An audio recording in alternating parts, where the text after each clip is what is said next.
miraculous rescue in California. A man was driving home from work on Sunday when his car plummeted nearly 500 feet off a cliff in Big Sur. The man said he swerved to avoid a deer, lost control of his car, and crashed through a guardrail.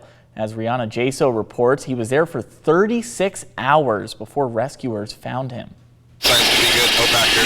Cliff's going down. This video footage shows the moment of a Pacific Grove man being rescued after driving off a Big Sur cliff near Hurricane Point, falling about 500 feet and being stranded for 36 hours. First responders searched the coastline from Big Sur to Carmel. 20 minutes later, the driver was found waving to the search team next to his car. The CHP airplane, with their camera and their visual observers, were able to locate a subject and confirm that there was movement.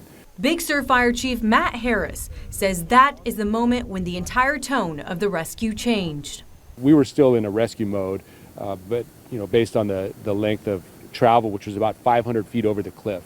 Harris was the first to reach him, climbing down to assess the driver before he was airlifted up to safety. A moment of relief and overwhelming emotions. At first, he was able to articulate clearly everything, but then there was an obvious rush of emotion. He was overcome with emotion when I let him know that his family was on the cliff and he could look up and see them.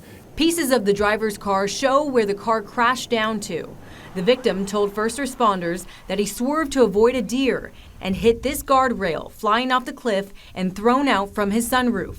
Impacted about 20 feet over, and it's really steep right here, so there was nothing to stop the vehicle. And then it continued on this trajectory down this ravine, probably flipping multiple times. And then it continued all the way down into that thick brown brush and basically was right at the edge before it gets to the sand. So he was about 50 feet from the beach. A terrifying incident and a miracle recovery. Most people don't survive that. Most people don't, and that's why we were in that mode of recovery to start with, missing for 36 hours, no contact, and all that kind of stuff. So it was really a best case scenario.